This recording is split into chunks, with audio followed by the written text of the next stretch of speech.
परमेश्वर के नाम की स्तुति हो, उसका अनुग्रह कहां कहां नहीं जाता। मींस परमेश्वर के अनुग्रह को कोई नहीं रोक सकता।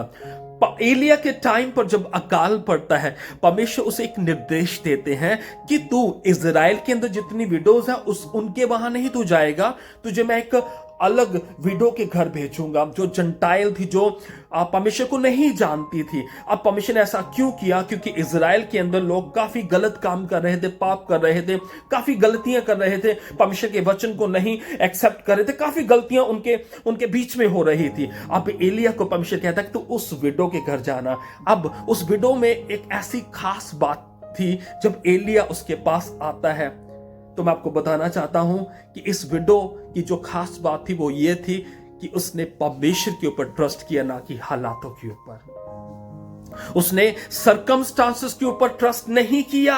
उसने अपने हालातों को नहीं देखा कि मेरे पास कम खाना है, मेरे पास कमी है, शॉर्टेज है, लैकनेस है, लेकिन उसने खुदा के ऊपर ट्रस्ट किया और जो कुछ भी उसके पास था उसने खाने के लिए एलिया को दे दिया। और कलाम ऐसा कहता है कि परमेश्वर ने उसको शर्मिंदा नहीं होने दिया, परमेश्वर ने उसकी तमाम जरूरतों को पूरा किया। अब एलिया उसी दिन खाकर वहां से चला नहीं गया। जब आप वचन को ध्यान से पढ़ोगे, वो काफी दिनों तक, इवन काफी महीनों तक उसके घर पर रुका और परमेश्वर ने किसी चीज की कोई कमी उसके घर पर नहीं आने दी। जैसे कि खुदा का वचन कहता है कि यहोवा मेरा चरवाहा है, वो मुझे किसी चीज की कमी घटी नहीं आने देगा। उस घर में खुदा ने कोई कमी घटी नहीं आने दी। रीजन क्या था? रीजन ये था कि उसने हालातों के ऊपर ट्रस्ट नहीं किया, उसने परमेश्वर के ऊपर ट्रस्ट किया।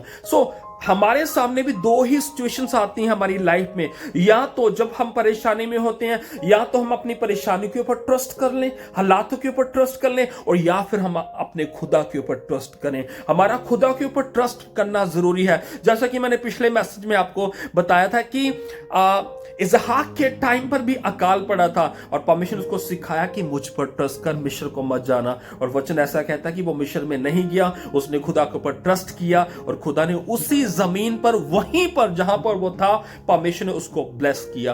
खुदा चाहता है कि हम उसके ऊपर ट्रस्ट करें, ना कि हालातों के ऊपर। परमेश्वर आपको बेहद ब्लेस करे। सभी को जय मसीह की। खुदा आज हमने आपके वचन से सीखा है कि हमारी लाइफ में जो परेशानी आती हैं, हम उन परेशानियों के ऊपर नहीं बल्कि आपके ऊपर ट्रस्ट कर सकें। खुदा सुनने वालों को ब्लेस कीजिए, आपके जीवित नाम से मांगते हैं, आमीन।